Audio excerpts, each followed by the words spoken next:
Oídese ben? Ante todo, boa tarde, benvidas a... Que? Ah, eso me encanta. Boa tarde. Bueno, benvidas todas as persoas que estades hoxe aquí con nós nesta cuarta sesión do ciclo de decrecemento que comezou o día 14 do mes pasado e agora rematará o xoves 18 ca quinta sesión sobre o ciclo de crecemento. É un ciclo que está organizado, como xa sabedes, polo Ateneo Atlántico de Vigo conxuntamente coa Rede polo Decrecemento de Unavia Galiza o Bierzo. Hoxe vamos a falar do antropoceno, un pouco que é a definición e o máis importante que a definición que hai ademais nela contradicións é como eso vai afectar o equilibrio do planeta, os perigos que se aveciñan para a flora e a fauna, e moitos deses perigos e deses efectos xa se están producindo na actualidade, xa fai tempo que se veñen detectando, e que é unha ameaza incluso que para a extinción da propia especie humana. Só quero anticipar nesta introdución que o antropoceno é como nome proposto por moitos científicos para denominar unha época xeolóxica que estamos a vivir na actualidade e según a cal comenzou para uns ca industrialización, para outros incluso ca aparición da agricultura. En calqueira caso, o antropoceno ven a describir un período en que o ser humano exerce a súa presión de tal maneira sobre todo o globo terrestre que afecta a todos os niveis, e as consecuencias desa presión pois van a afectar a todos os seres vivos, a vida en xeral, como vos decía antes, ata o punto de que xa se está empezando a falar da sexta extinción masiva no globo terráqueo. Para falar de isto, perdón, a tecnoloxía non é o meu, temos con nós hoxe a Xavier Vázquez Pumariño, que naceu en Lugo no 69, é da miña terra, é biólogo, ornitólogo e consultor ambiental. Está vencillado ao movimento ecoloxista desde o comenzo dos anos 80, é dicir, desde moi noviño. Traballa dende Santiago de Compostela con diferentes países, sobre todo de Europa e de América Latina, sobre temas de diferentes eidos, a ornitoloxía, o desenvolvemento sostible, a cooperación e desenvolvemento. Podedes encontrar interesantes entrevistas feitas a Xavier en elsaltodiario.com, na que aborda o problema da soia e as macrogranxas, no eldiario.es tamén en 2021 sobre o lobo, e tamén sobre o lobo en 2019, o lobo e a cultura da humanidade sobre a competencia polo espazo en gcdiario.com. Xestiona a marca Virden.gal, é autor de varios libros e de innumerables artigos sobre aves, sobre todo de Galicia e León, e o seu traballo pola conservación da diversidade e a loita por protexer as especies en perigo de extinción pois é notable.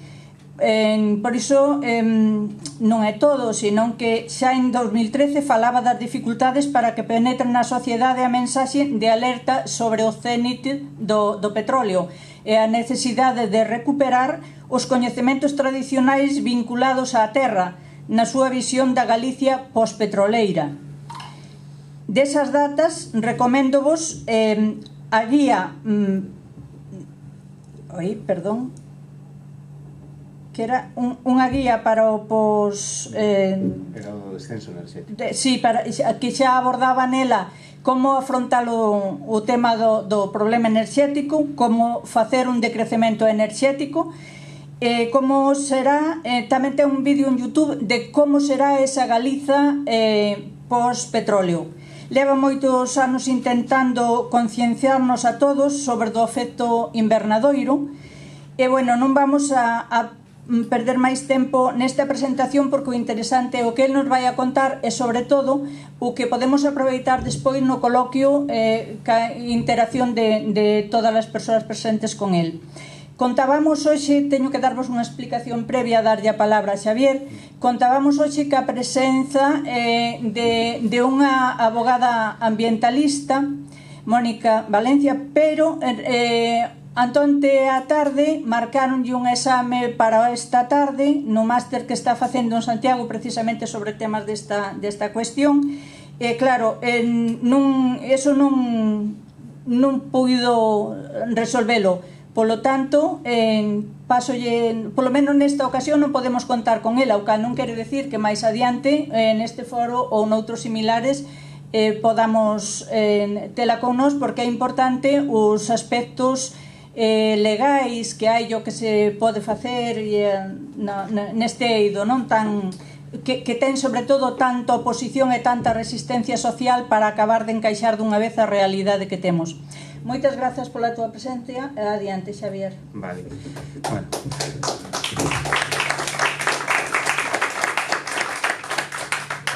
Ben, pois, creo que me podo sacar a mascarilla. Si, agora poño eu quítala a ti. Cando falo, vale. Un pouco raro. Bueno, decir que é a primeira vez que falo dentro dun espacio cerrado en público dende que foi a pandemia, o sea que, bueno, en fin, espero que vaya todo ben. Bueno, primeiro é agradecervos moito que pensedes nestes temas e que organicedes as xornadas e, por suposto, tamén invitarme a falar nelas, non? E, bueno, tamén decirvos que votarei de menos a Monse Valencia, que iba a estar hoxe aquí, entón, bueno, fixen así un pouco un refundido de algunhas cousas das que quería falar o sea, en xeral, que queríamos falar os dous. Bueno, vou nas a comentar. Voume poñer de pé, se vos parece, supoño que se me escoitará ben igual, non? Podes quitar o micrófono. Sí? Sí. Vale. Poñome deste lado porque teño que enfocar aí a cousa esta. Bueno, si, escoitadesme así ben. Sí, non? Sí, non, pero se non podes retirar o micrófono de aquí. Non, escoitasme ben. Vale, isto de falar así con micrófono como Julio Iglesias, non? Bueno, o tema, digamos, para falar hoxe é moi amplio e moi xenérico, non? Digamos que facer un resumen de todo é un pouco complicado, un pouco complexo, porque hai miles e miles de cuestións que están interrelacionadas e é moi complexo, non? Non obstante, a min o que sempre me gusta facer é tratar de dar un pouco de contexto das cousas, non? É dicir, de situarnos un pouco primeiro onde estamos, ter unha especie de visión xeral, porque moitas veces penso que cando se está falando, cando escoitamos agora, bueno, estes días foi o da COP26, a historia esta do cambio climático en Glasgow, sempre me dá a impresión de que se enfoca de xeito moi preciso a determinados puntos sin entender en realidade onde estamos e cal é o contexto xeral de todo isto, non? E iso é unha cousa que boto moito de menos, non? Me parece que é un déficit que temos como sociedade entender precisamente os contextos xerais nos cales enmarcar problemas actuais ou problemas concretos, non? De unha sociedade ou de un grupo concreto de persoas ou ecosistemas ou países, non? Entón, bueno, isto é a portada. A ver, si, agora.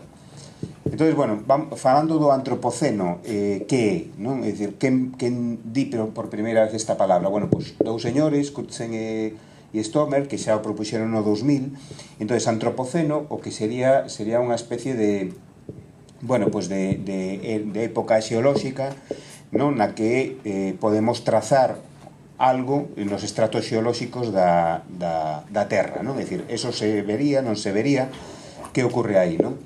Realmente o que eles propoñen que, bueno, que sería o final do Holoceno, do Holoceno que ten, pois, 11.700 anos, é dicir, acabaría, pois, podemos pensar que acabaría na Revolución Industrial, ou ben aproximadamente en 1950, é dicir, fai 2 días, como quen dice, que é o final do período cuaternario. Logo veremos, pero, bueno, o Holoceno é, digamos, todo o período da historia da humanidade, realmente, non? E se caracteriza por algo, e é por unha estabilidade climática extraordinaria, non? É dicir, sempre hubo pequenas glaciacións, bueno, sempre se comenta que ao final, bueno, a pequena edade de hielo, pois fai 4.000 anos, bueno, sempre hubo pequenas variacións, non? Pero é, en xeral, dunha estabilidade climática enorme, non? E aí, digamos, é onde ten lugar, pois, prácticamente toda a historia da humanidade, non?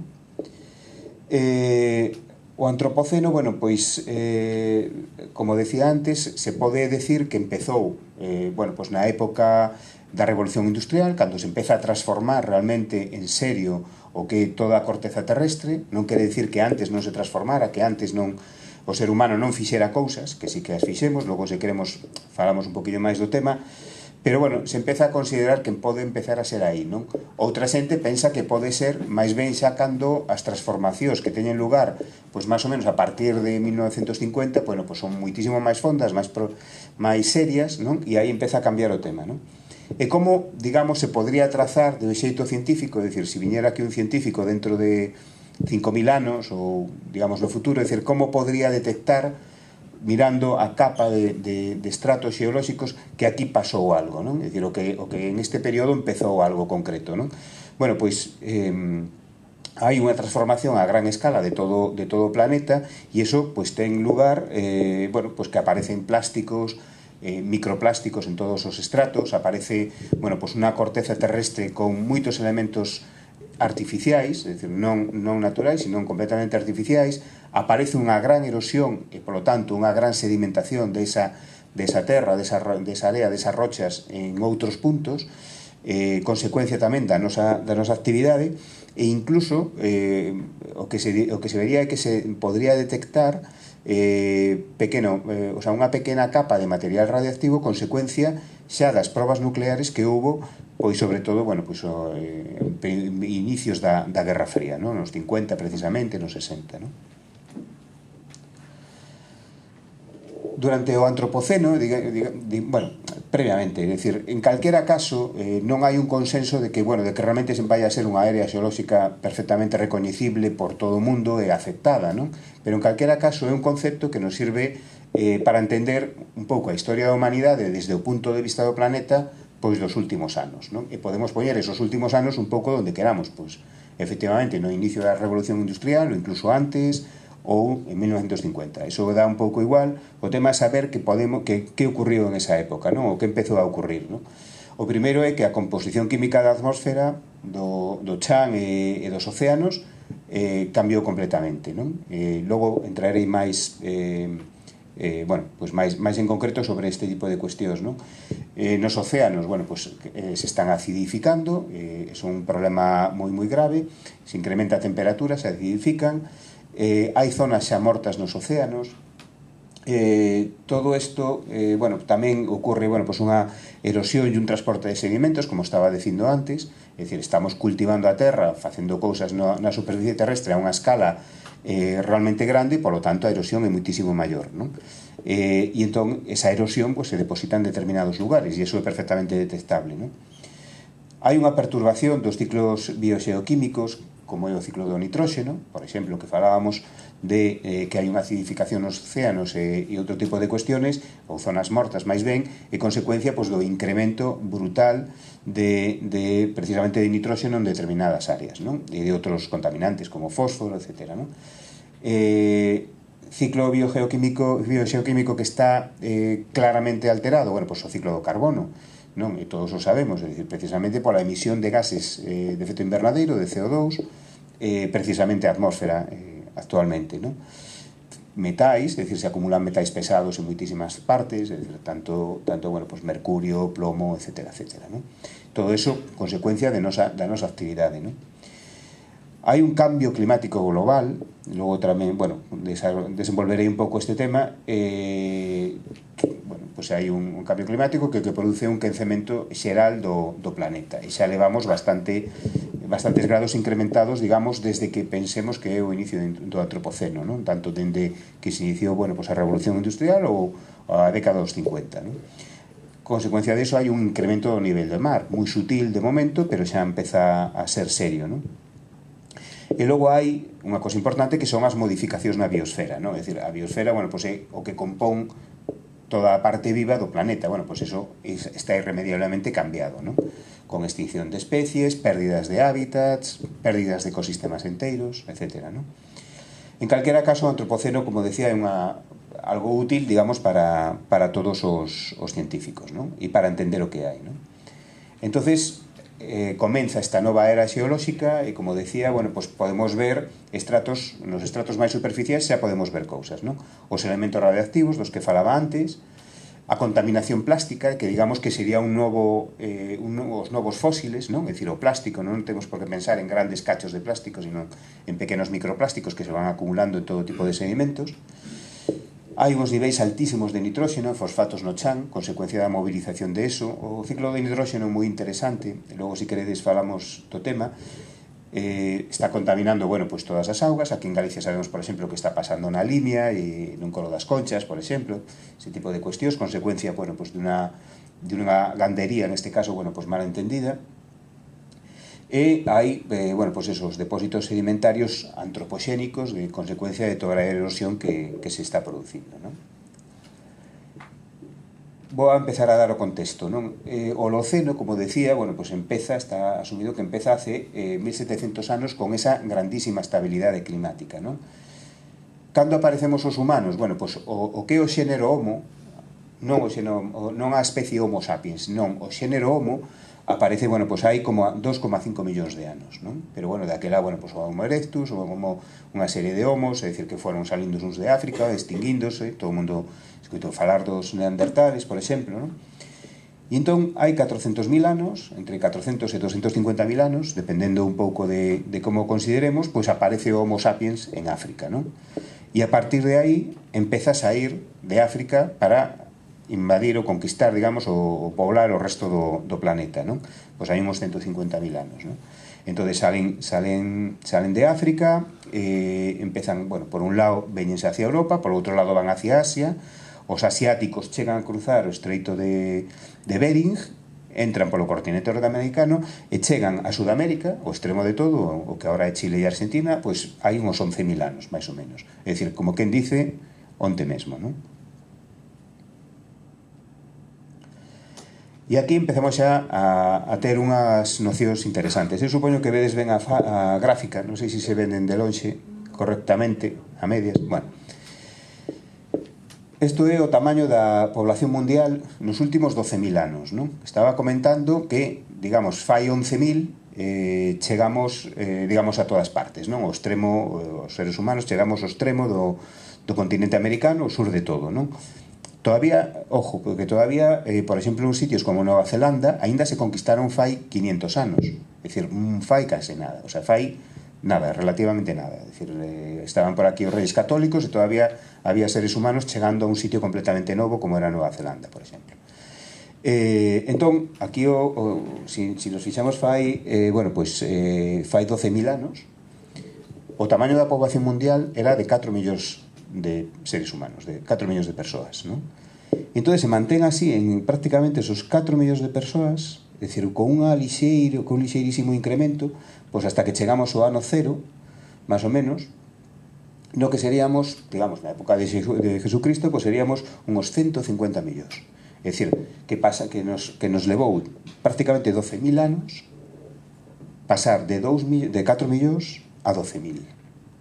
Pensade, digamos, na magnitude do tempo, o sea, a de xeracións que pasaron e o incremento tan absolutamente lento, non? E de repente empezamos a subir e pegamos un subidón brutal, que o tedes aí, non? Para chegar, bueno, pues a situación actual, que casi somos 8.000 millóns, non? E iso ocurre, pues prácticamente a partir da Revolución Industrial e de xeito moi acelerado, pues precisamente a partir máis ou menos do ano 1950. Aquí poñemos a escala máis, esta se ve mellor, non? Aquí poñemos a escala máis pequena, entón, en vez de empezar hai 12.000 anos, empezamos no ano 1810. No ano 1800, non? E entón, bueno, pues realmente éramos 100.000, o sea, 1.000 millóns de habitantes no ano 1800, 1.000 millóns, e de repente estamos na situación actual, no 2021, que somos prácticamente 8.000 millóns, non? Aí hai unha pequena proxección, é dicir, que para o ano 2050 seríamos 10.000 millóns, non? E todo eso ocurre, bueno, pues a partir dese salto no 1950, máis ou menos, e sobre todo a partir do 1970, non?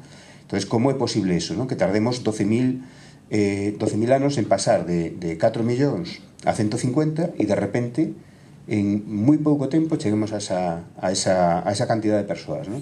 Pensade un pouco cas vosas vidas, non? Cando eu nacín, había 3.500 millóns de persoas. non morrín todavía, quero dicir, aínda estou aquí, non? Pasado, bueno, pues, medio século, que é a edade que teño, máis ou menos, e hai, pues, prácticamente o doble. O sea, bueno, máis do doble, en realidade. Xa hai 7.500 millóns de habitantes en este momento, non? É dicir, no transcurso da miña propia vida. Pensade un pouco coa vosa, que pode ser máis ou menos o mesmo, non? Que está pasando, non? É dicir, como é iso posible? Bueno, pues nada de eso sería posible se non estiveramos axudados de enerxía externa, non? E cal é esa enerxía externa? Bueno, pues son todos os combustibles fósiles, aquí o tedes, non? E en esta gráfica, igualmente, supoño que se ve máis ou menos ben, non?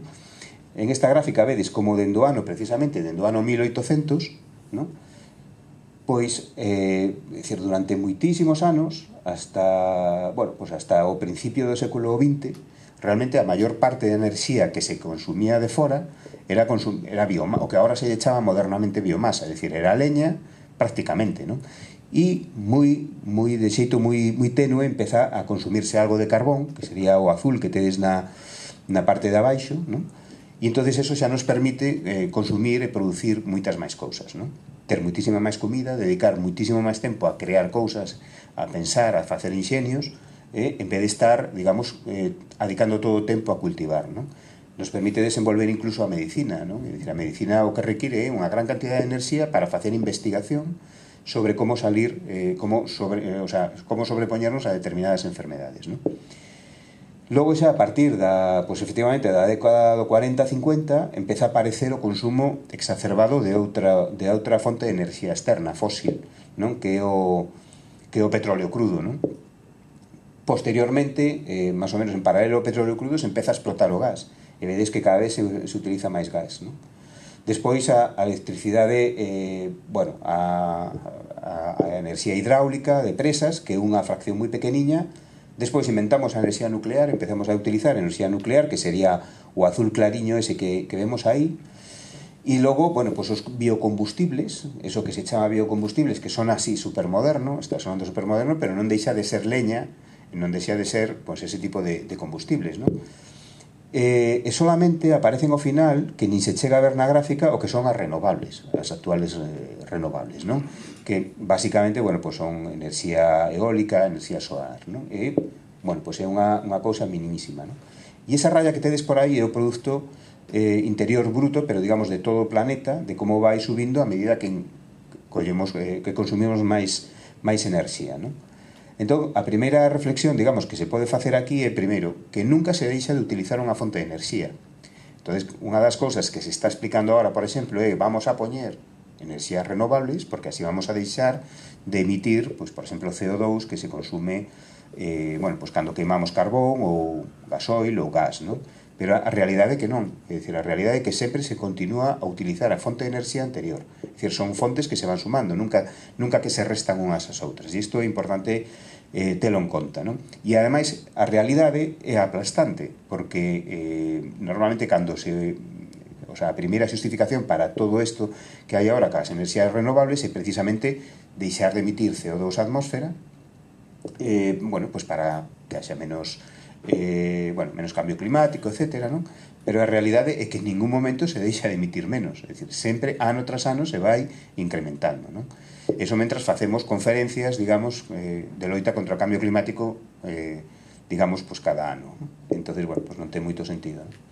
Entón, agora, digamos que a teoría, o que di a teoría é que toda esa tremenda capa de consumo enerxético que temos aí, bueno, pues habría que sustituílo con unhas renovables que prácticamente nin aparecen na gráfica, non? E iso teríamos que facer xa, non? É dicir, bueno, 2050, bueno, parece claro que vai a ser bastante difícil, non?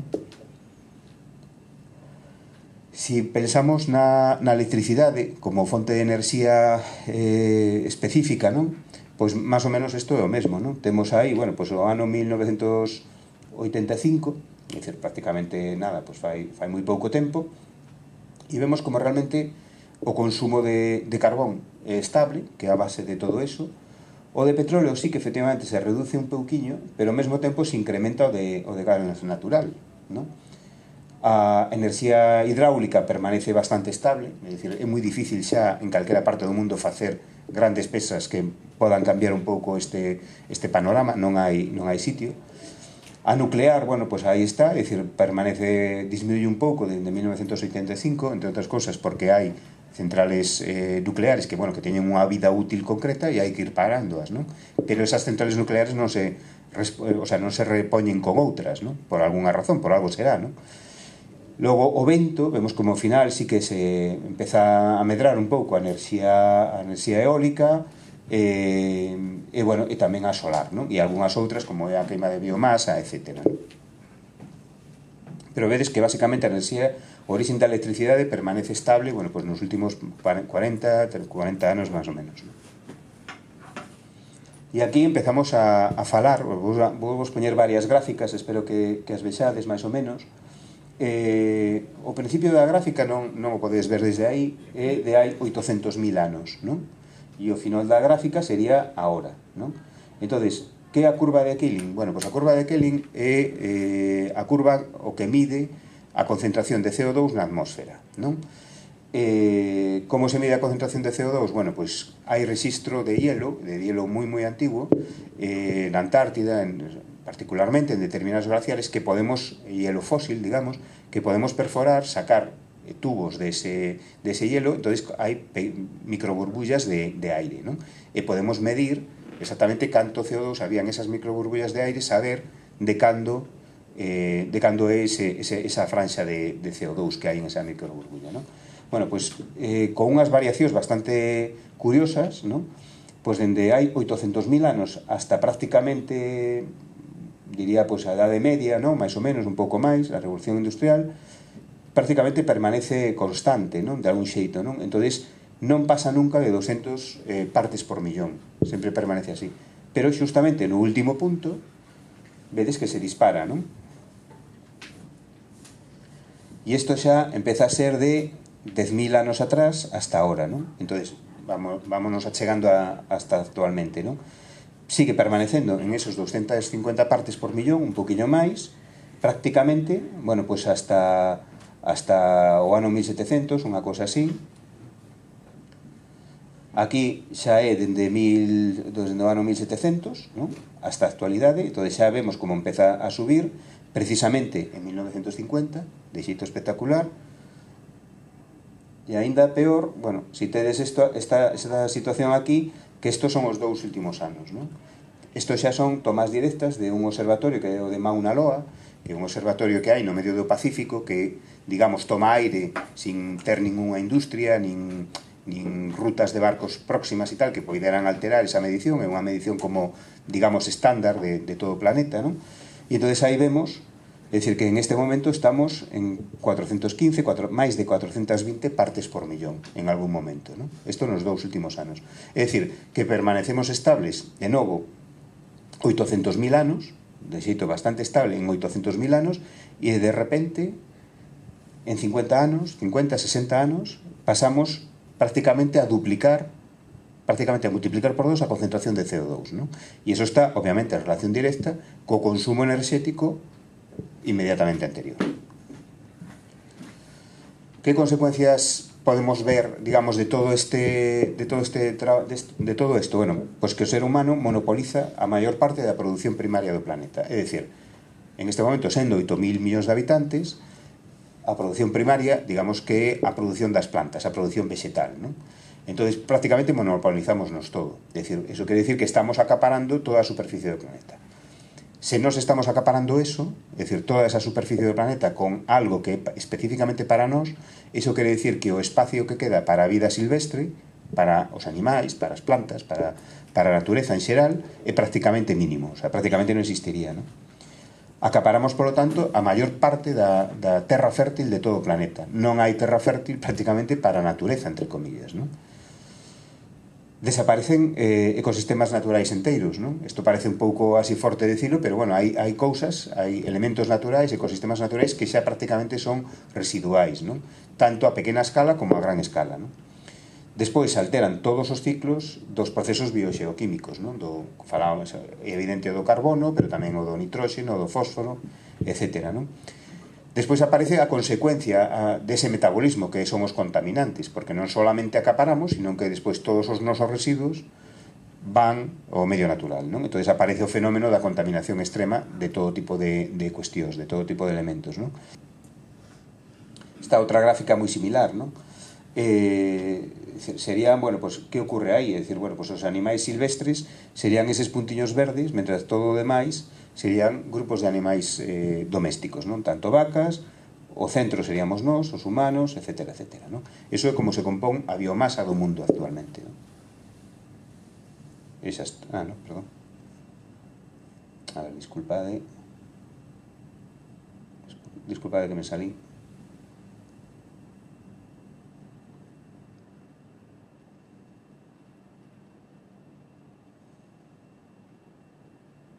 A ver.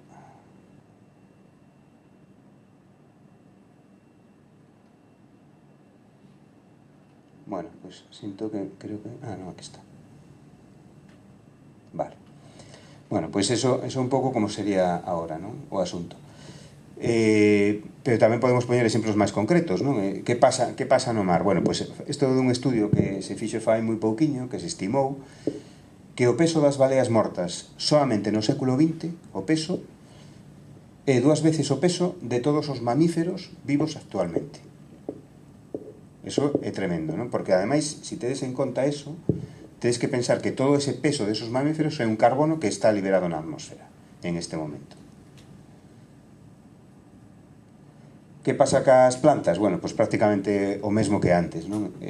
As plantas extintas dende o ano 1753 hasta 2018 se estima que son 600, non? Que é unha burrada.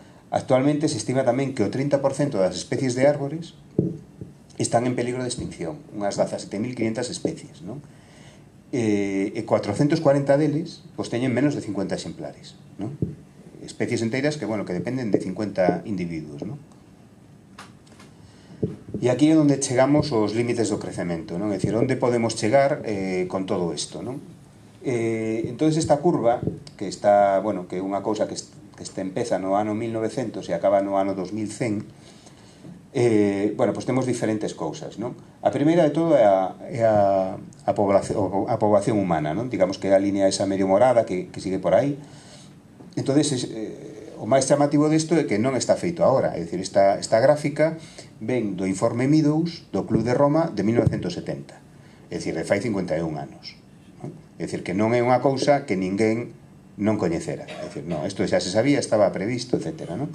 Entón, bueno, a poboación se ve que vamos a aumentar pois de maneira moi grande, pois máis ou menos prácticamente hasta ahora xusto, hasta 2020, 2030, 2050, dá un pouco igual. Vemos como a produción industrial vai a empezar a estar en declive antes de que empece a estar en declive a población humana. En este momento xa estamos vendo o declive da produción industrial, da rotura das cadenas de suministro, todas estas cousas. Os recursos naturales vemos como empezan a disminuir, é dicir, aí está o famoso teito do petróleo, o famoso peak oil, o teito do gas, non? Hai algúns que dicen o teito de todo, peak everything, bueno, ese tipo de cousas. E logo vemos como a comida, e isto é importante porque a comida é o que justamente fai que a poboación disminuya, empeza a disminuir pois tamén fortemente pois a partir máis ou menos de eso, 2040, 2030 aproximadamente. E unha cousa que crece moitísimo é tamén a contaminación, pero claro, esa contaminación unha vez que empeza a haber menos xente, empeza a disminuir tamén, non? Hai pouco vi un debate entre un ecólogo que está colgado en YouTube, se non me equivoco, que se chama, bueno, se chama Fernando Valladares, que é un ecólogo do CSIC moi bon, moi coñecido, con un temple tremendo, que se puso a discutir cun economista famoso, neoliberal destos, non? E entonces o tipo ese, o economista este neoliberal, bueno, pues un tipo de referencia e tal, tonto non es. E entonces coñecía máis ou menos este tipo de cousas, non? E él o que decía é que isto, que bueno, que no fondo estaba mal porque non a acertaran, non? É dicir, eles prevían para determinado ano, facían para determinado ano unha predicción concreta e esa predicción non se cumplira, non? Entonces, claro, isto é un pouco absurdo, non? Porque como se te dice o médico que tes cáncer, non? E dices, bueno, usted tiene cáncer, se va a morir en 2 años, non? Bueno, pero logo aguantas 2 anos e medio, non? E dices, bueno, pues que porquería de médico, non? Pues non é eso, non? Ou ao revés, non? Dicirte, non, usted se va a morir en 2 anos, non? E logo resulta que vives 1 ano e medio, non? Pues tampouco é así, non? É dicir, sino que as predicións teñen un marxen de probabilidades de que as cousas ocurran, non? Facer predicións exactas do día que pode ocurrir isto, pues é prácticamente imposible. Sobre todo se temos en conta que precisamente hai avances, digamos, tecnolóxicos que nos permiten ir capeando o temporal, ¿no? Ese tipo de cuestións, ¿no? Xa vou a acabar, empezamos a debatir si queredes. En todo isto hai unha, bueno, pues está as Nacións Unidas que crean, bueno, pues a Axenda 2030 de desenvolvemento humano, pois para ese ano, pois cos obxectivos do planeta, etc. Non? E teñen, bueno, pois aí 17 obxectivos, non? Entón, claro, en ningún deles está contemplado a enerxía, non? É dicir, bueno, aquí propoñen cosas moi interesantes, bueno, pois a equidad, que non haxa pobreza, bueno, a equidad, a igualdade de xénero, cousas que están moi ben, é dicir, a auga limpia, unha serie de cousas, non? Pero ao mesmo tempo, onde está? Sí. Está o obxectivo número 8, que é o crecemento económico, non? Entón dices tú, bueno, como vai haber nun planeta con recursos finitos crecimiento económico, que como queremos querelo para dentro de xa de 10 anos, ou menos de 10 anos, como queremos querer iso, é dicir, sin contravir todo o resto de problemas, non? Entón, digamos que hai unha disonancia cognitiva moi grande, digamos, no planeta, non? E é precisamente as fontes de enerxía. As fontes de enerxía fósiles son as que nos permitiron, é dicir, pasar primeiro de ter unha poboación pois, de 150 millóns de persoas ou 200 a ser prácticamente 8.000 millóns a día de hoxe. Eso que nos permitiu, eso é que nos permitiu cambiar toda a química do globo terrestre e pasar de 250 partes por millón de CO2 na atmósfera a ter prácticamente 420 e crear un problema gordísimo que é, bueno, o efecto invernadero e o cambio climático con todas as consecuencias que iso vai ter, non? Entón, hai esa disonancia cognitiva e é que ninguén lle fai caso á electricidade, non? A enerxía, quero dicir. Ninguén está pendente diso. E iso é a clave e é o auténtico reto que temos como civilización, non? E consecuencia de eso, pois toda a pérdida de biodiversidade e como afrontamos, digamos, o declive da especie humana, non? Eso é un problema que vai haber, non? E nada máis, digamos que isto estaba así un pouco pensado para que houbera un debate, o sea que ahora si queredes, pois abrimos unha ronda de preguntas ou de comentarios, do que queirades. E nada, moitas gracias.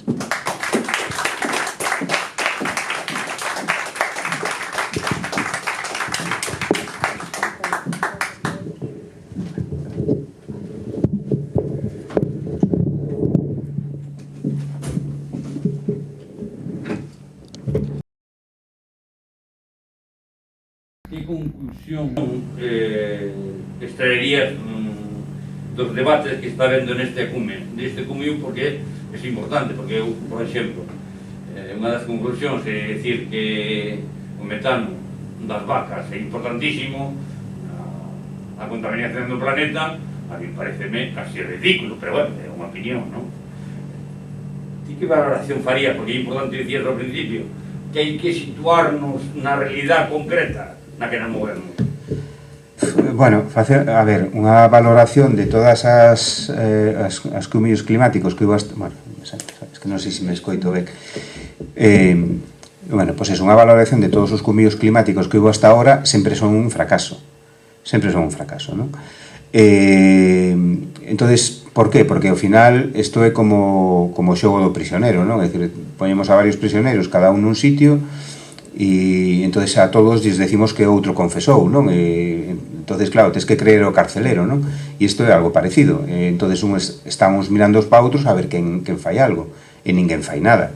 É dicir, porque ninguén se atreva, ningún país dá o primeiro paso, porque o primeiro país que dé un paso serio, é dicir, vai a ter un problema, non? Un problema gordísimo, non? É dicir, se agora, me dá igual que sexa España ou calquera, non? É dicir, calquera país en este momento toma bueno, pues as medidas concretas que son necesarias para ir disminuindo, sería o que faría eso é quebrar a economía, non? Entonces, claro, mellor se chegamos o día seguinte, que bueno, que vai a pasar de todos xeitos, pero chegamos o día seguinte, pasa unha semana e non hai comida nos supermercados ou simplemente non temos traballo, porque os nosos traballos dependen de precisamente de consumos enerxéticos brutais, é dicir, que faríamos, non? Entón, ao final, eu que creo que houve un invento que pero vamos, a miña opinión personal, creo que houve un invento que é o capitalismo, sin máis, o sea, así entendido xenéricamente, como elemento moi gordo, non?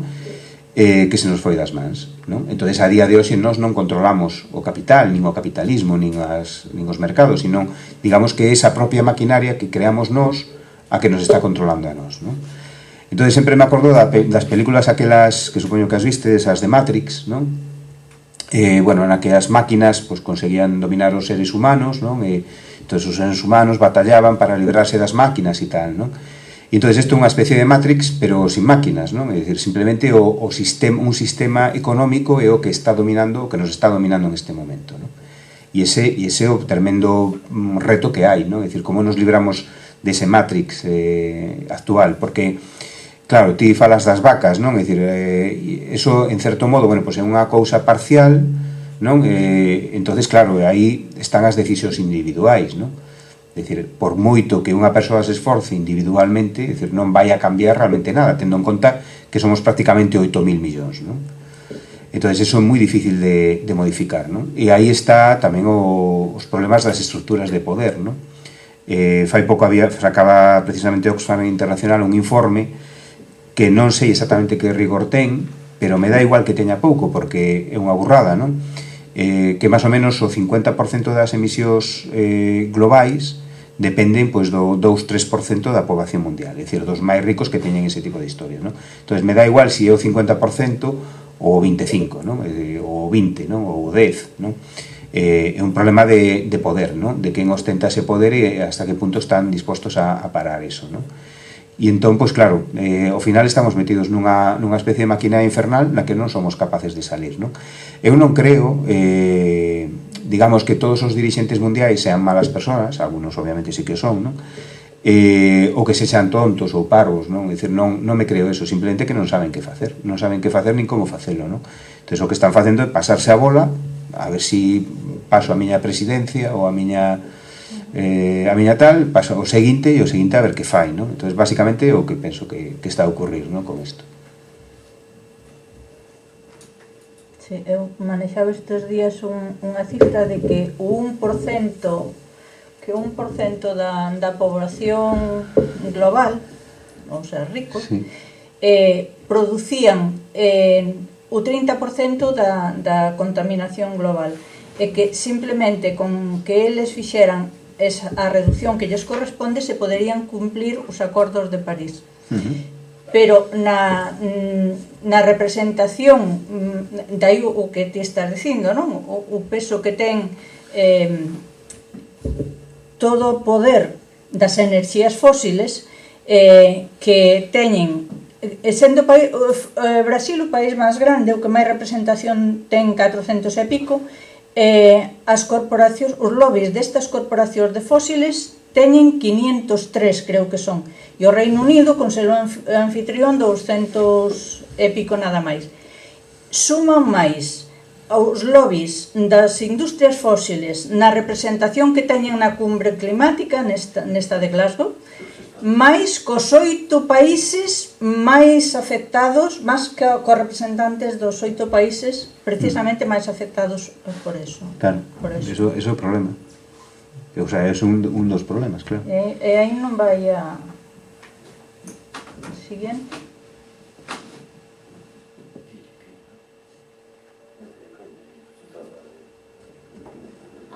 Alfonso.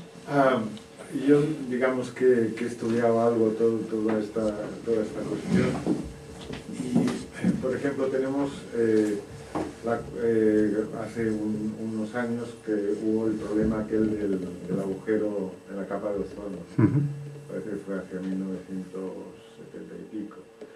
Entonces, en aquel momento se descubrió el agujero, se descubrió cuál era la causa, los CFCs, y digamos, se reunieron los gobiernos y sobre todo yo recuerdo que Margaret Thatcher, que es digamos en ese sentido una neoliberal de primera ola, estuvo a la cabeza de resolver el problema, y aunque el agujero de capa de ozono sigue todavía ahí, se dieron las medidas oportunas para, digamos, parar ese proceso. Se cambiaron los CFCs por otro tipo de propulsores en las lacas y en otros productos de ese tipo, y se paró de alguna forma esa tendencia, ¿no? Entonces ahí vemos claramente que tenemos un problema, se detecta cuál es ese problema, se detecta cuál es la causa del problema, se ve que ese problema a efectos económicos no es demasiado importante, que la industria puede resolverlo con cierta facilidad, y además los tiempos son tiempos humanos, ¿no? Es decir, que son tiempos en los cuales los propios políticos se ven obligados a actuar.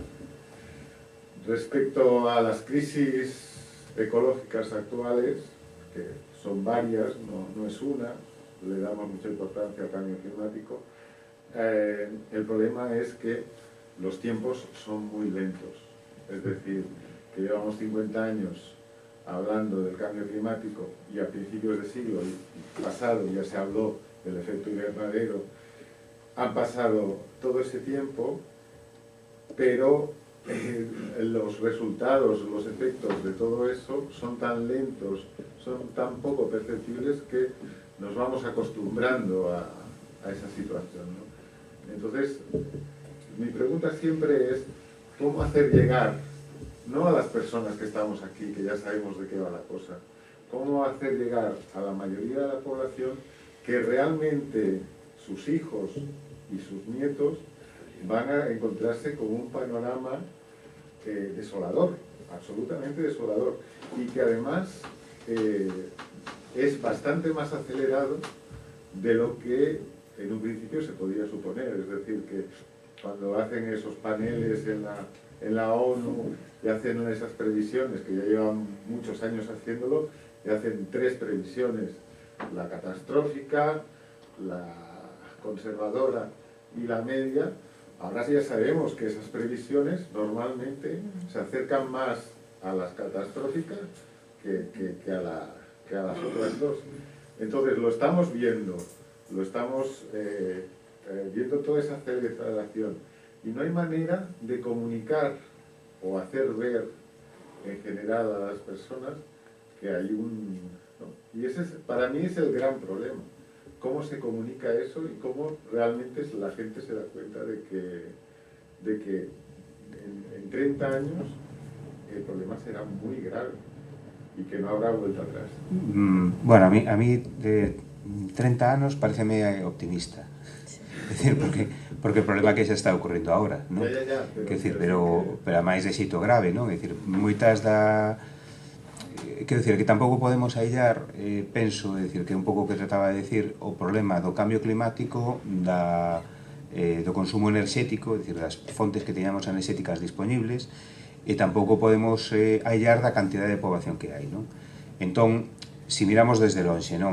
Por exemplo, a Centroamérica, non? Que, bueno, que coñezo algo, pensamos nun país como O Salvador, non? Que é un país moi pequeno, é a mitade de, non sei, como a provincia de Lugo, un pouco máis, non? Bueno, pois ten 6 millóns de habitantes, ou unha cousa así, ou, bueno, 8, xa non me acordo exactamente, non?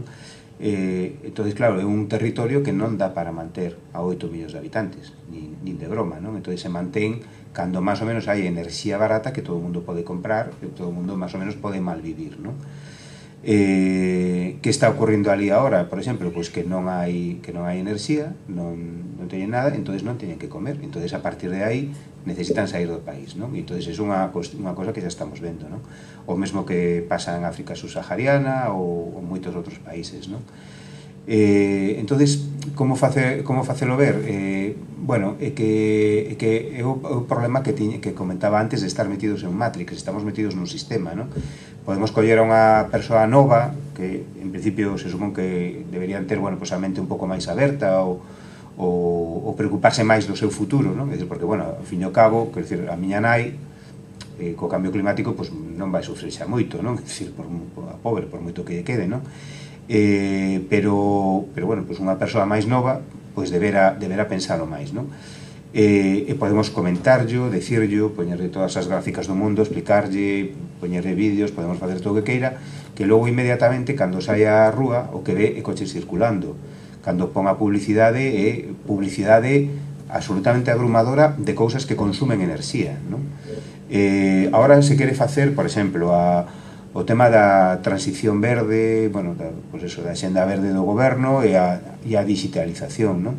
Pero que ninguén se parou a pensar, é dicir, que precisamente facer a digitalización de todos os sistemas de funcionamento dun país, eso conleva un gasto enerxético brutal. É dicir, é un incremento do consumo enerxético brutal, non?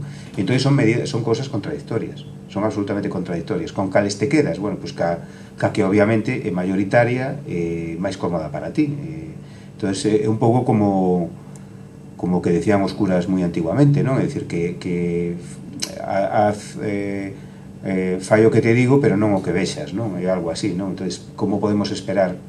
É dicir, que a xente que é un pouco máis nova, é dicir, ou nós mesmos, fagamos o que nos din e non o que estamos vendo constantemente, non? É dicir, agora, para chegar aquí, o tráfico é tremendo, non? Nunha cidade como Vigo, que, bueno, que non debería haber tantas necesidades de... O sea, isto non é México DF, non? É dicir, non debería haber problemas de transporte de un lado para outro se houbera un mínimo de voluntade que houbera, non? E non o hai, non? Entón, claro, ese é un problema significativo, non?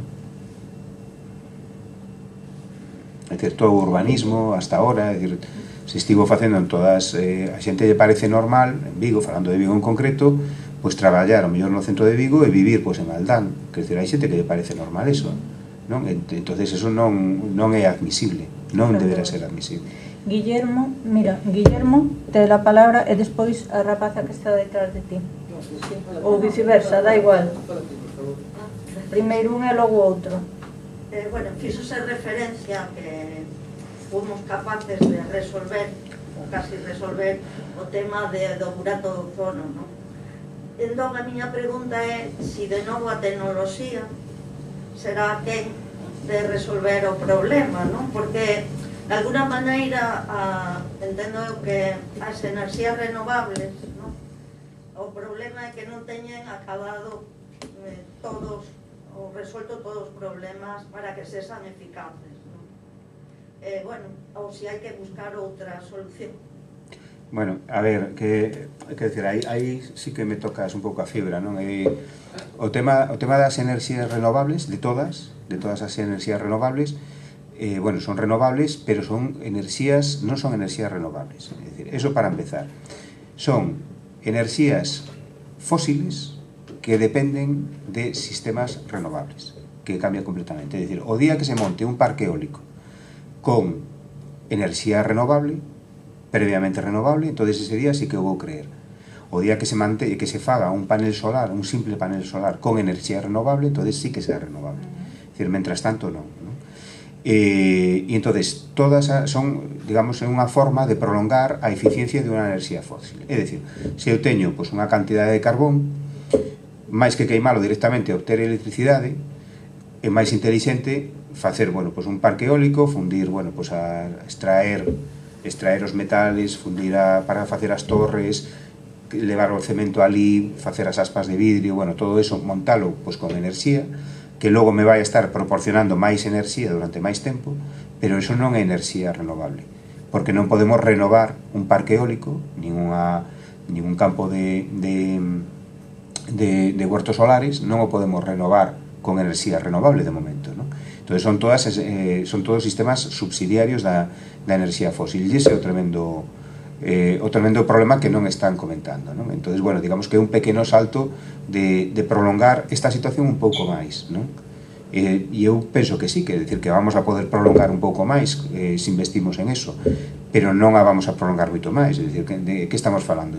De 5 anos, 10, 15, 20, é dicir, de cantos anos estamos falando, non? E por outra parte, claro, antes vos poñía a gráfica esa onde se veían, bueno, pues todas as fontes de electricidade actual, non? estamos chocando xa con límites de cousas, con límites concretos, non?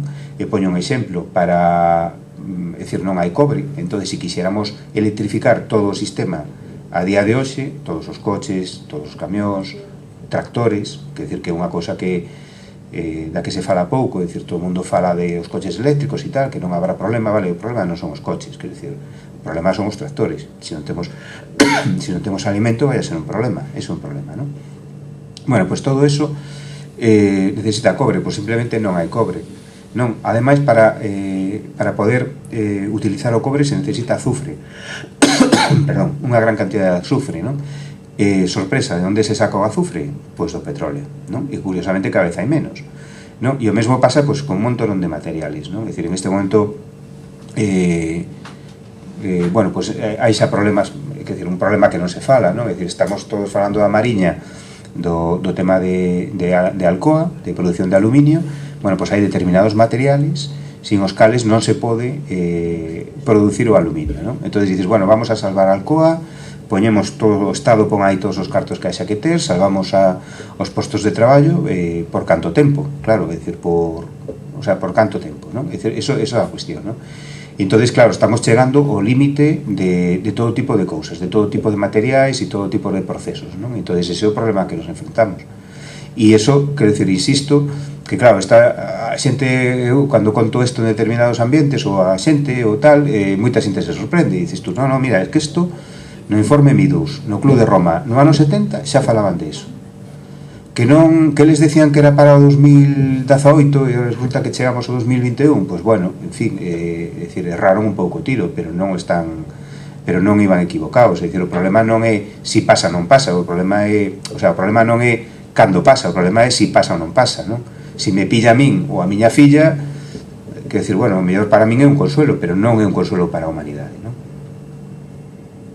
Entón, bueno, é dicir, tecnoloxía, sempre estamos cas mesmas, non? Agora se puxo de moda o tema fai 2 días, o tema da enerxía nuclear outra vez, non? Con Macron e tal, non? Claro, entonces dices, quer dicir, vale, sin ningún problema, é dicir, non, sí que os teño, non? É dicir, pero vou facer como que non os teño. Adelante, o sea, construir de centrales nucleares, non? Pero que pasa? Por que non se están construindo? Claro, porque non hai uranio, é dicir, o uranio hai, fai anos, se falaba de que había carbón como para 100 anos, o sea, máis ou menos, carbón hai bastante, o tema é extraelo, que é outro problema, non? Carbón hai bastante, petróleo, bueno, pois aún queda, se utilizou o do fracking, por que non se fixo eso? Simplemente porque o uranio apenas hai combustible, non? E non é, e o combustible precisamente, Francia en concreto, é dicir, o ten en Níger e Chad, e ten unha guerra aberta ali, o que pasa é que como está en medio de África, no medio do deserto, non? É dicir, agora que está de moda a película esta Dune, non? Que sería prácticamente a mesma situación, están aí metidos nunhas dunas, non? A xente matando cousas, non? É dicir, non teñen unha independencia real é dicir, non teñen independencia enerxética, non? Como país, non? Logo falase do hidróxeno, non? Esa é unha posibilidade, non? O hidróxeno é un elemento que sí que pode sustituir determinadas cousas, non? Que ocorre? Que o hidróxeno hai que crealo con electricidade. O hidróxeno non é unha fonte de enerxía. O hidróxeno é unha pila, é un vector. Entón, temos que cargar esa pila, non? E entón, é moi pouco eficiente. É dicir, para facer un pouco de hidróxeno necesitamos unha cantidade tremenda de electricidade, non? E unha vez que o temos, o problema é almacenalo, porque se escapa inmediatamente, non? Se perde, hai unhas pérdidas brutais, non? Entón, sí que é unha tecnoloxía interesante para utilizar en determinadas cousas, non? Por exemplo, tractores ou mellor, ou maquinaria pesada que se necesite para facer cousas, non sei, incluso para barcos, o sea, cosas dese tipo, pero utilizalo que ti vayas co teu coche de un lado para outro, que non sei que tal, é carísimo enerxéticamente, é dicir, non podemos producir tanta electricidade, non se pode producir tanta electricidade. Entón, ese é un problema gordo. Guillermo quería preguntarche algo tamén. Sí, bueno, primeramente, Alfonso fixo como chegamos, non? Ti respondías moi acertadamente, non? Que todo, cando intentas cambiar ese paradigma, saes á rúa, coa xente nova, saes á rúa, ven os coches, ven non sei que, ven a publicidade, e van ás aulas, porque dende as aulas, dende as universidades, por lo menos neste país, hai o 1% dos propios universitarios recoñecen isto que estamos a falar, o 99 o obvian, siguen co seu dogma e co seu libro, dando as mesmas cousas que aprenderon eles cando tiñan 50, ou 40 ou 30 anos. O meu exemplo, o alcalde de Vigo, economista que o seu modelo de sociedade do século pasado. É dicir, esta cidade é o mellor exemplo de como non se poden facer as cousas e como non se pode prever unha cidade do xeito que está facendo, porque é totalmente o contrario. Estamos gastando recursos materiais, económicos, para un modelo que se acaba, que está acabado, que además que se ha acabado, e seguimos co mesmo modelo. Isto hai que mudarlo.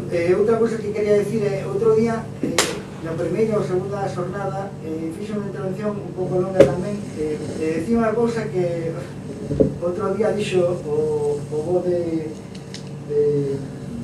bueno, un compañeiro decía que o decrecemento será polas boas ou polas malas. Sí, non vai sí. haber outra. Sempre lo digo eu. Ou será razonado, Sí. será consensuado, traballado e tal, ou será a base de hostias, armas, guerras, violencia, matarnos e que quedemos los que tengamos que quedar. Y contra este modelo está el individualista, es decir, salimos destas de maneira individual, facendo microactuacións individuais, ou tomamos a decisión de facelas en colectivo, de traballar en colectivo. Digo, por exemplo, o caso dos coches. O modelo actual de utilización de coches, de consumo de automoción, lo tenemos que olvidar. Y no lo hemos olvidado.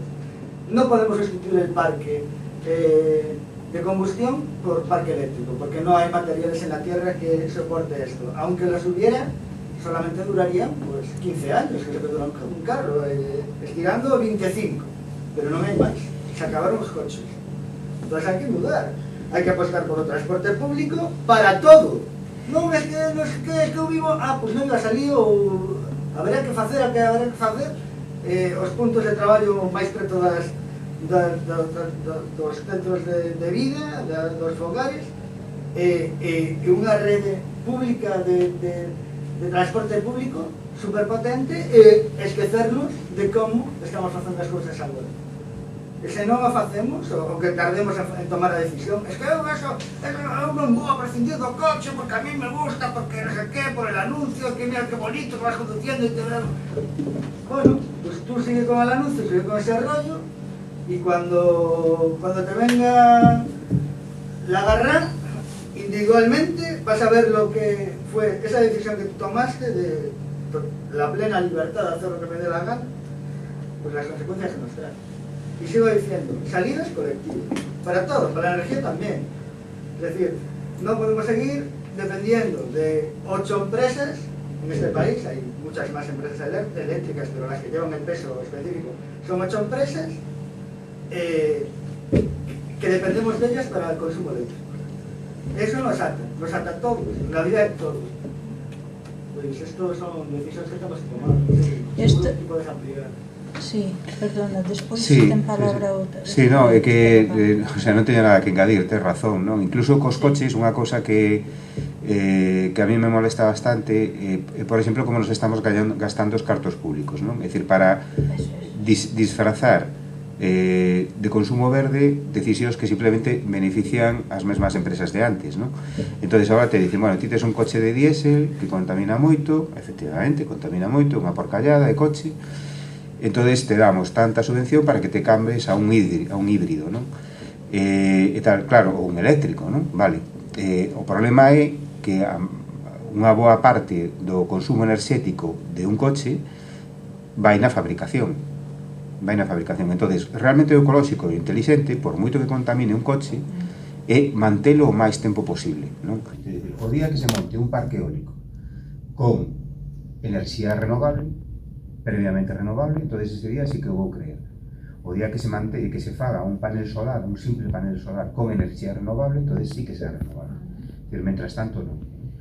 E entonces todas son, digamos, unha forma de prolongar a eficiencia de unha enerxía fósil. É dicir, se eu teño pois, unha cantidade de carbón, máis que queimalo directamente a obter electricidade, é máis intelixente facer, bueno, pois un parque eólico, fundir, bueno, pois a extraer os metales, fundir para facer as torres, levar o cemento ali, facer as aspas de vidrio, bueno, todo eso, montalo pois, con enerxía, que logo me vai a estar proporcionando máis enerxía durante máis tempo, pero eso non é enerxía renovable, porque non podemos renovar un parque eólico, ningún campo de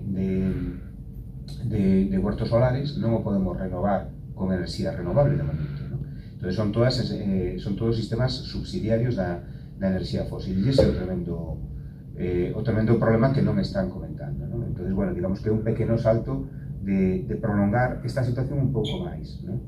E eu penso que sí, que vamos a poder prolongar un pouco máis se investimos en eso, pero non a vamos a prolongar moito máis. De que estamos falando? De 5 anos, 10, 15, 20, de cantos anos estamos falando, ¿no? E por outra parte, claro, antes eu pues, ponía a gráfica esa donde se veían bueno, pues, todas as fontes de electricidade actual, ¿no? Estamos chocando xa con límites de cousas, con límites concretos, ¿no? E poño un exemplo, decir, non hai cobre, entón, se quixéramos electrificar todo o sistema a día de hoxe, todos os coches, todos os camións, tractores, que é unha cosa da que se fala pouco, é dicir, todo o mundo fala de os coches eléctricos e tal, que non habrá problema, vale, o problema non son os coches, que dicir, o problema son os tractores, se non temos alimento vai a ser un problema, é un problema, non? Bueno, pois todo eso necesita cobre, pois simplemente non hai cobre, non? Ademais, para poder utilizar o cobre se necesita azufre, perdón, unha gran cantidad de azufre, non? Sorpresa, de onde se saca o azufre? Pois do petróleo, non? E curiosamente cada vez hai menos, non? E o mesmo pasa pois, con un montón de materiales, non? É dicir, en este momento bueno, pois hai xa problemas, é dicir, un problema que non se fala, non? É dicir, estamos todos falando da Mariña, do tema de Alcoa, de produción de aluminio.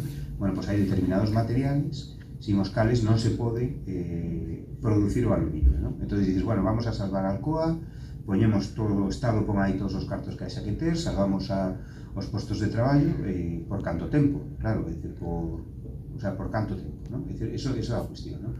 E entón, claro, estamos chegando ao límite de todo tipo de cousas, de todo tipo de materiais e todo tipo de procesos, non? Entón, ese é o problema que nos enfrentamos.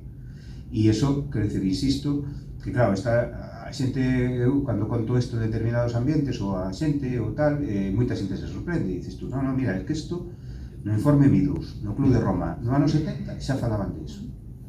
Que les decían que era para o 2018 e resulta que chegamos ao 2021, pois bueno, en fin, erraron un pouco o tiro, pero non iban equivocados, é dicir, o problema non é si pasa ou non pasa, o problema non é cando pasa, o problema é si pasa ou non pasa, non? Si me pilla a min ou a miña filla, quero dicir, bueno, o mellor para min é un consuelo, pero non é un consuelo para a humanidade, non?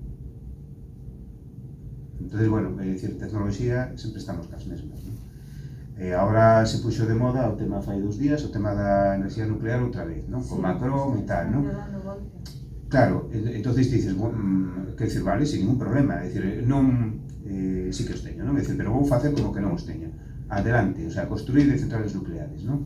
Pero que pasa? Por que non se están construindo? Claro, porque non hai uranio, é dicir, o uranio hai, fai anos, se falaba de que había carbón como para 100 anos, o sea, máis ou menos, carbón hai bastante, o tema é extraelo, que é outro problema, non? Carbón hai bastante, petróleo, bueno, pues aún queda, se utilizou o do fracking, por que non se fixo eso? Simplemente porque o uranio apenas hai combustible, non? E non é o combustible precisamente, Francia en concreto, é dicir, o ten en Níger e Chad, e ten unha guerra aberta ali, o que pasa é que como está en medio de África, no medio do deserto, non? É dicir, agora que está de moda a película esta Dune, non? Que sería prácticamente a mesma situación, están aí metidos nunhas dunas, non? A xente matando cousas, non? É dicir, non teñen unha independencia real é dicir, non teñen independencia enerxética, non? Como país, non? Logo falase do hidróxeno, non? esa é unha posibilidade, non? O hidróxeno é un elemento que sí que pode sustituir determinadas cousas. Yo creo que vamos a conectar con el mundo y vamos a vivir mejor. Claro, eso é a idea que decíamos antes, non? É dicir, o que se decía que imos crecer sí ou sí, non? O tema é que se fai de xeito programado ou pensado de crecer, se non se fai de xeito programado tal, chamase colapso, non? Entón tratase de crecer, non de colapsar, non? E ao final, o que se ve cando se viaxa por aí é que hai xente que é muitísimo máis pobre que a nós, é dicir, que o máis pobre de nós, pois hai xente que é infinitamente máis pobre que a nós, e non por eso é moito menos feliz, non? O sea, simplemente, bueno, pues, cambia un pouco os esquemas, non? Entonces esa para min é a clave, non? É dicir, empezar a entender que hai que vivir de outro xeito. Hai exemplos, ten unhas connotacións políticas que o mellor a unha xente non lle gusta, pero bueno, hai que falar de Cuba. É dicir, Cuba é un país que ten un suministro de enerxía, despois, bueno, pues de que fora, digamos, desa xeito, bueno, que a Unión Soviética caera e tal, non? Que ten un suministro de enerxía infinitamente máis pequeno que moitos outros países, non? En cambio están vivindo, non? Dices que viven mal, que unha pastilla de xabón, pois que é un ben de luxo e tal, pois sí, efectivamente, non? Pero podemos compararlos con Haití, por exemplo, que te llega ao lado, non? Ou muitísimos sitios, pois, de Bolivia, Perú, bueno, Haití é o caso máis extremo, non? Entonces depende como se faga, non? Entonces, bueno, invisten en medicina, en que invisten? Invisten en equipos carísimos pagados por un rico como Ortega ¿no? O de Zara e tal. Non, invisten en medicina comunitaria, non? É dicir, que é o que tes máis próximo e tal, non? Que funciona e é bastante ben. Entonces, claro, depende todo como a donde adiques os poucos recursos que tes.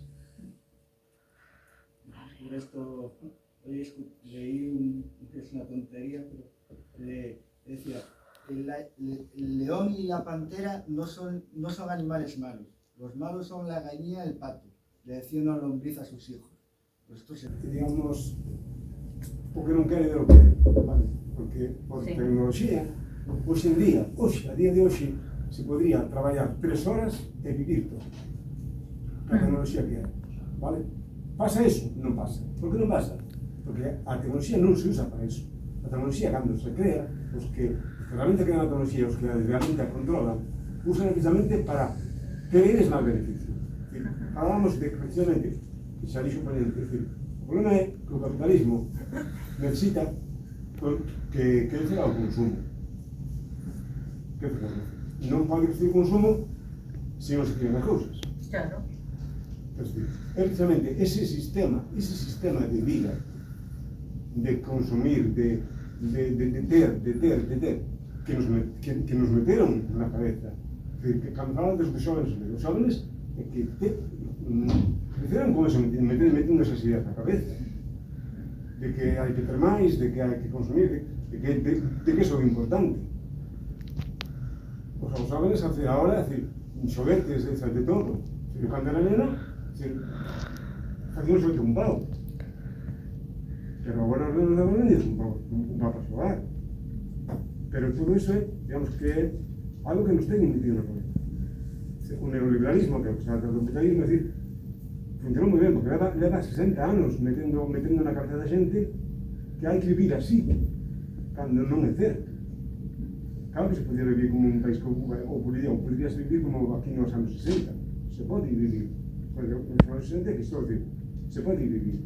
Pero que pasa? Que se pode vivir sin esta maneira de vivir. Pero para cambiar a maneira de vivir, resulta que se queremos cambiar a maneira de vivir, é ser máis cooperativo, ser menos o capitalismo morreu.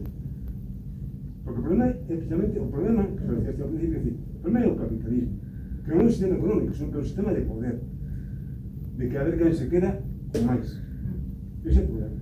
Entón, o que hai que cambiar precisamente esa mentalidade de non ter cada vez máis, senón ter pouco para vivir. E daquela podríamos repartir o traballo, podríamos repartir todo. E poderíamos vivir perfectamente. Pero claro, que se perjudica? Os poucos, ricos, os que se están enriquecendo ahora, son os que se serían perjudicados. Son os que teñen o control, É dicir, en eso tamén son optimista, porque cambiar as cabezas costa moito. Cambiar as cabezas costa moito, e creo que vamos intentando. Cambiará o mundo, pero hai que andar máis en un colapso e a saber en que dá. E a saber en que dá. Eso, tristemente, é a idea que tengo. Sí, esa é unha cousa que a mí me gusta que sacaras, ¿no? Porque agora a xente xa o di menos, xa empeza a decir menos, pero hai moitos anos, cando era máis rapaz, dicía, ti que eres, eu son ecologista e tal, ¿no? Moita xente reaccionaba de mal xeito, dicéndote que bueno, que ti o que facías era preocuparte, bueno, ainda sería ahora, hai xente que o di, pero bueno, que ti te preocupas polos animalitos, polas gaviotas, polos golfiños, polos lobos, polos arbolitos, pero claro, a xente ten que vivir, as persoas, as persoas, non sei que.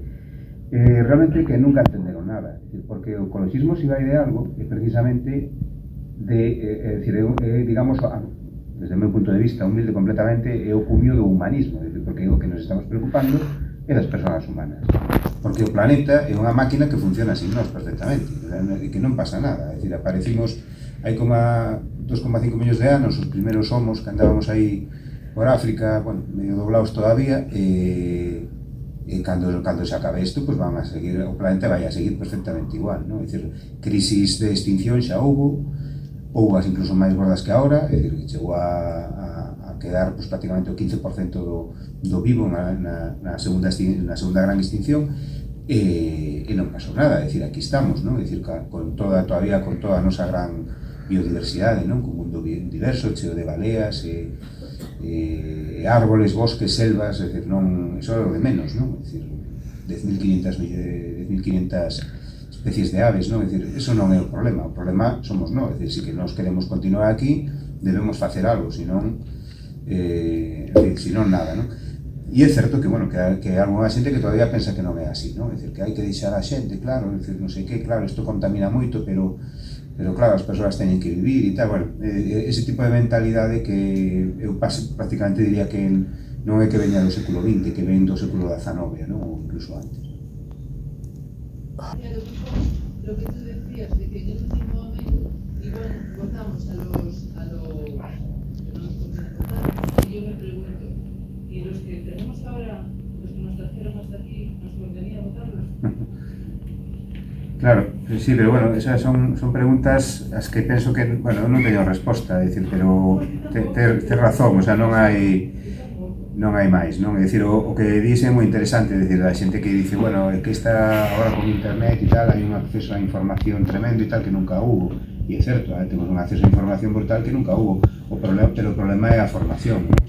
Entón, digamos, que o que temos agora é digamos, un ecosistema no que nos dan muitísimos cromos, pero non temos algo donde pegalos, non? E iso é un problema moi gordo, non? Logo decía o expresidente Mújica de Uruguai, decía moitas veces que, claro, que el cando era novo, bueno, foi terrorista, estuvo aí en grupos de extrema izquierda e tal, entón el pensaba que podía cambiar a sociedade, non? Cambiando, pois, as bases materiais, non? As relacións da propiedade, do traballo e tal, non? Pero que estaba equivocado, non? Porque o problema é a cultura, non? Entón, cando tes un sistema cultural por detrás que te leva dicindo cousas, realmente o problema gordo é a cultura, a inercia cultural que tes. Non cambiar en un momento dado, o sea, é o que decía él, non? É dicir, non cambiar en un momento dado, bueno, pois a propiedade da terra ou a propiedade dun determinado medio de producción, non? E eu penso que debe ter bastante razón, o sea, que debe ir bastante, os tiros van bastante por aí, non? Digo, isto da cultura, bueno, pues o asunto este de Galicia e os eucaliptos e os pinos, non? É dicir, que hasta que punto asumimos como válido un sistema que é suicida, non?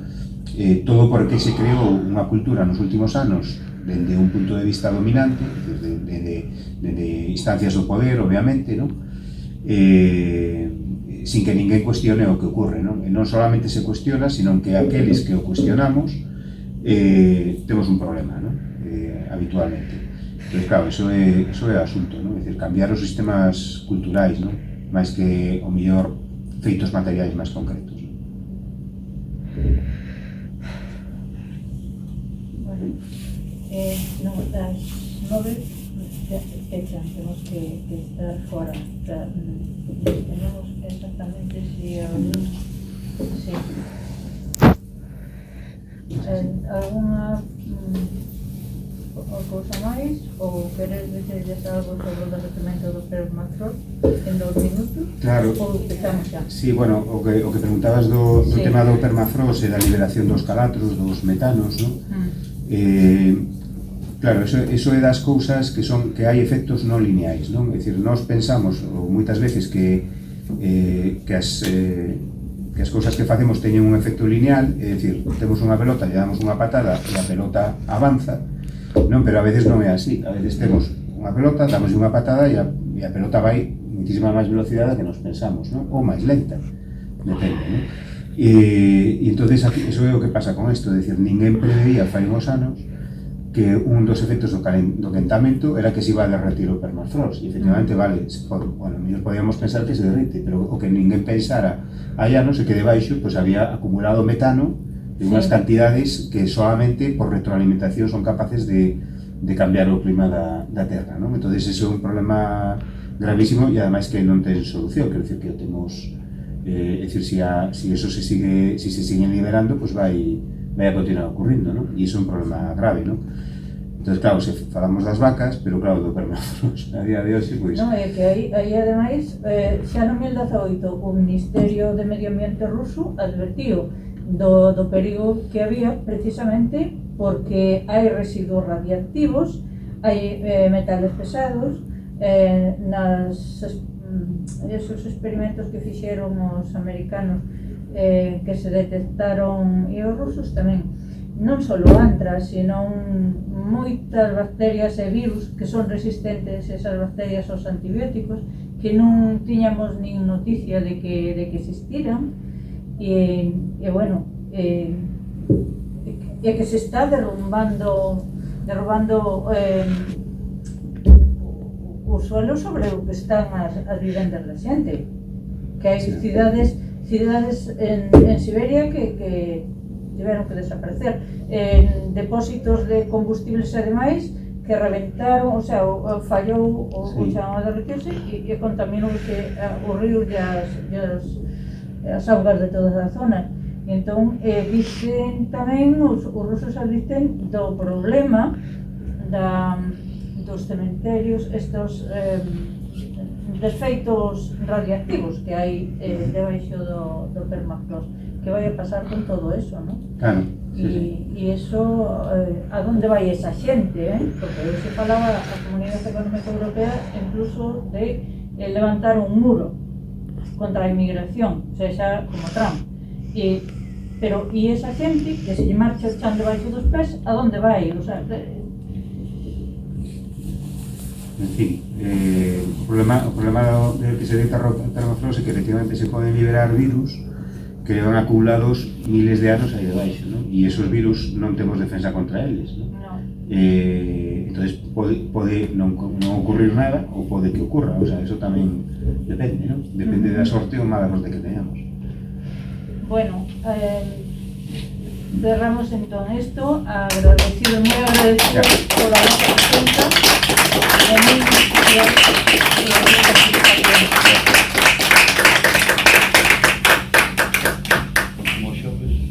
O último xoves temos, o día 18, é a última sesión deste ciclo sobre decrecemento. O sea, o ciclo de decrecemento que empezou dando unhas explicacións de todo o proceso e pechará, pois, eso, con as interesantes reflexións e alternativas e as hai. Muy bien.